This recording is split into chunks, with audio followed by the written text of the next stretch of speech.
بسم اللہ الرحمن الرحیم، السلام علیکم ورحمۃ اللہ وبرکاتہ۔ ناظرین، جیسے کہ آپ کے علم میں ہے، کینسر اویئرنیس کیمپین ہماری چل رہی ہے۔ کینسر کے متعلق انتہائی مفید سیشنز جو ہے وہ آپ نے پہلے بھی دیکھے ہیں، اور یہ ایک اور سیشن لے کر ہم آپ کے ساتھ حاضر خدمت ہوئے ہیں۔ پروسٹیٹ کینسر کے اوپر بات کرنے کے لیے ڈاکٹر سید نجیب نعمت اللہ ہمارے ساتھ موجود ہیں۔ آپ کنسلٹنٹ آنکولوجسٹ ہیں SIUT کے اندر، اور اس کے علاوہ شوکت خانم میموریل ہاسپٹل میں بھی آپ خدمات سر انجام دے رہے ہیں۔ اس کے علاوہ بھی بے شمار اداروں کے اندر آپ کی خدمات جو ہیں وہ جاری ہیں۔ ڈاکٹر صاحب، thank you so much for coming. اور پروسٹیٹ کینسر کے حوالے سے ہم آج جاننا چاہتے ہیں آپ سے کہ یہ کیا ہے اور کیوں ہوتا ہے، وجوہات کیا ہیں؟ وعلیکم السلام، شکریہ بہت بہت اس موقع کو فراہم کرنے کا۔ ہاں، سب سے پہلے کہ یہ کہ پروسٹیٹ گلینڈ ہے کیا، ٹھیک ہے نا۔ پروسٹیٹ گلینڈ مردوں میں مثانے کے نیچے جو پیشاب کی نالی ہوتی ہے اس کے گرد لپیٹا ہوا ہوتا ہے، ٹھیک ہے۔ اب عمر کے ساتھ ساتھ اس میں تبدیلی آتی ہے اور یہ بڑھنے لگتا ہے۔ تو جب یہ بڑھتا ہے تو پیشاب کی نالی سکڑنے لگتی ہے، اور مریض کو پیشاب بار بار آنا، دھار ہلکی ہونا، رات کو بار بار پیشاب کے لیے اٹھنا، یہ علامات آتی ہیں۔ اچھا، جو پروسٹیٹ بڑھتا ہے تو اس کی دو وجوہات ہوتی ہیں۔ ایک عمر کے ساتھ بڑھنا جو عام ایک روٹین ہے، اور دوسری وجہ جو ہے وہ کینسر ہے۔ یہ کہنا بڑا مشکل ہوتا ہے کہ جی کینسر ہو رہا ہے یا یہ کسی اور وجہ سے بڑھ رہا ہے۔ اچھا، تو اس کے لیے جس مریض کو علامات ہوتی ہیں اس کے کچھ ٹیسٹ کیے جاتے ہیں۔ ٹھیک ہے۔ اس میں ایک ٹیسٹ بلڈ کا ٹیسٹ ہوتا ہے، PSA، serum PSA۔ Prostate cancer کے مریضوں میں PSA رائز ہونا شروع ہو جاتا ہے، بڑھنا شروع ہو جاتا ہے۔ ایک لیول ہوتا ہے اس کا؟ ہاں، اس کا ایک لیول ہوتا ہے۔ اس سے زیادہ ہو رہا ہے تو ہم سسپیکٹ کرتے ہیں کہ پروسٹیٹ کینسر ہو سکتا ہے۔ پھر دوسری چیز یہ ہے کہ جی اگر مریض کو پیشاب کی تکلیف ہو رہی ہے تو اس راستے کو کھولنے کے لیے یورولوجسٹ یا سرجن جو ہوتے ہیں اس بیماری کے، وہ TURP کرتے ہیں، یعنی پیشاب کی جگہ سے راستہ بناتے ہیں دوبارہ سے، اور اس میں جو ٹیشو آتا ہے اس کو ٹیسٹ کے لیے بھیجتے ہیں کہ جی اس میں کینسر ہے یا نہیں ہے۔ ٹھیک ہے نا۔ یہ دو چیزیں ہمیں بتاتی ہیں کہ جی مریض کو کینسر ہے یا نہیں ہے۔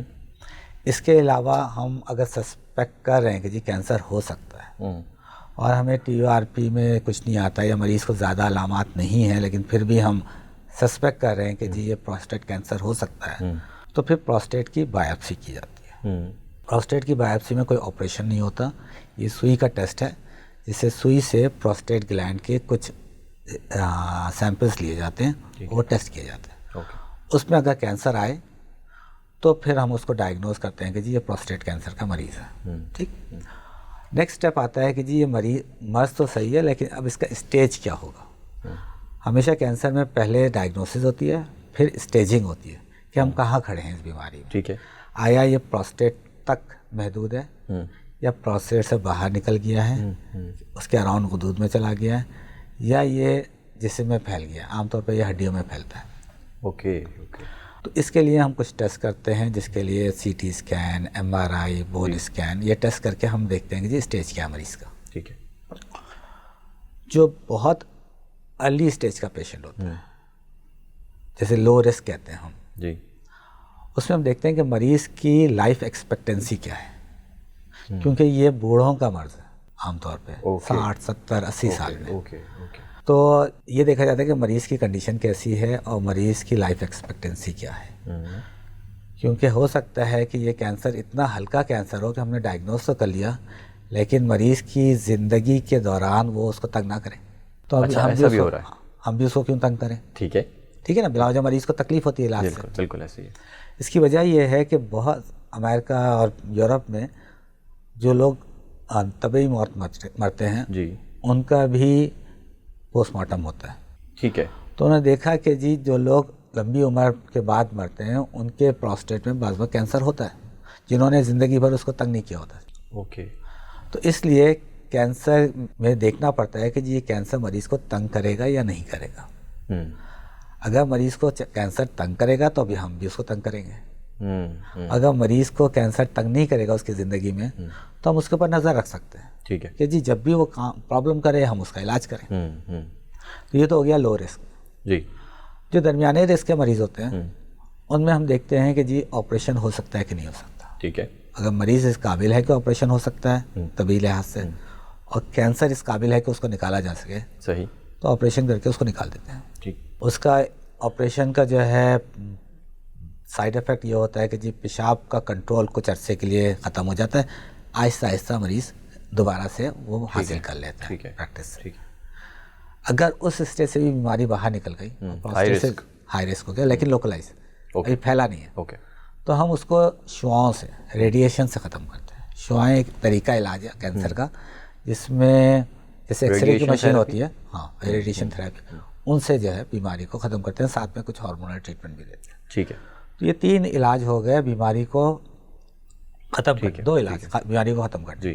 اگر بیماری پھیلی ہوئی ہے, جیسے ہڈیوں میں چلی گئی, جی, پھیپھڑوں میں چلی گئی, تو پھر ظاہری بات ہے اس کے لیے پھر ہارمونل ٹریٹمنٹ ہوتا ہے, کیونکہ یہ جو کینسر ہے پروسٹیٹ کا ہے, یہ مردانہ ہارمون ہوتا ہے ٹیسٹوسٹیرون, جی, اس پہ ڈیپینڈنٹ ہوتا ہے.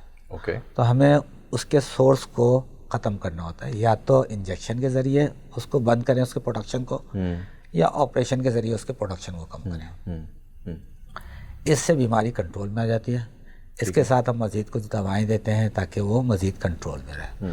اور یہ جو PSA کا ٹیسٹ ہے, پروسٹیٹ اسپیسیفک اینٹیجن بلڈ میں, یہ ہمیں بتاتا ہے کہ جی ہمارا علاج کام کر رہا ہے یا فیل ہو گیا. جب تک وہ نیچے جا رہا ہے اس کا مطلب بہتر ہے. جہاں یہ اوپر ہوا وہاں ہمارے کان کھڑے ہو جاتے ہیں کہ بھائی کچھ گڑبڑ ہے, بیماری دوبارہ سر اٹھا رہی ہے, اس کو دوبارہ سے دیکھنا پڑے گا. ٹھیک ہے, ٹھیک ہے. تو یہ طریقہ کار ہے علاج کا پروسٹیٹ کینسر.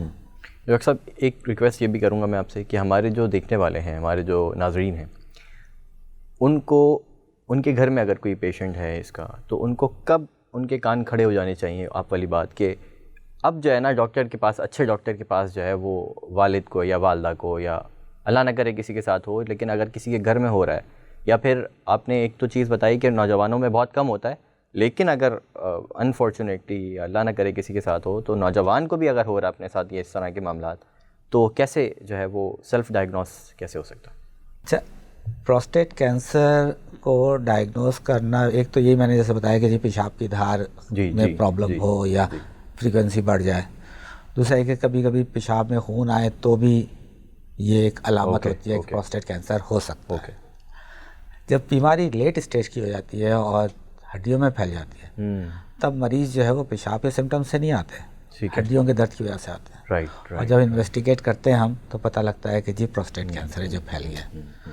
تو اس لیے پروسٹیٹ کینسر کو ارلی اسٹیج میں پکڑنا ذرا مشکل کام ہے. ٹھیک ہے, علامات نہیں ہے بڑی کوئی. ہاں, ایک چیز ہوتی ہے اسکریننگ. رائٹ. اسکریننگ یہ ہوتی ہے کہ جی آپ کینسر کو کسی ٹیسٹ کے ذریعے ارلی اسٹیج میں پکڑ سکتے ہیں یا نہیں. آپ نے سنا ہوگا کہ بریسٹ کینسر میں میموگرام ہوتا ہے. بالکل.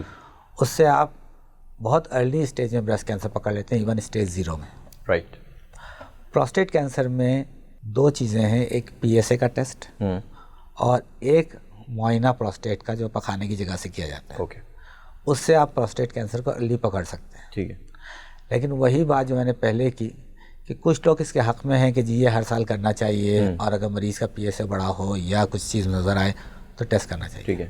کچھ لوگ اس کے حق میں نہیں ہیں کہ جی ہم بلا وجہ کینسر ڈائگنوز کریں گے جس کا مریض کو فائدہ نہیں ہوگا اور علاج کا نقصان ہوگا اور شاید پریشان ہو جائے. تو یہ کنٹروورشل چیز ہے. ٹھیک ہے. کچھ لوگ اس کو کہتے ہیں کرنا چاہیے, کچھ لوگ کہتے ہیں نہیں کہنا چاہیے. رائٹ. آل رائٹ ڈاکٹر صاحب, بہت شکریہ, آپ نے انتہائی قیمتی اور مفید معلومات ہمارے ساتھ شیئر کی, ہمارے ناظرین کے ساتھ شیئر کی. ناظرین, یہ تھا ہمارا آج کا پروگرام. بہت بہت شکر گزار ہیں ڈاکٹر سید نجیب نعمت اللہ کے, انہوں نے ہمارا اس ایپیسوڈ کے اندر ہمارے ساتھ اتنی قیمتی معلومات شیئر کی, اور thank you so much for being part of the program. ناظرین, آپ سے ملاقات ہوتی ہے نیکسٹ ایپیسوڈ میں. اپنا خیال رکھیے گا. اللہ حافظ.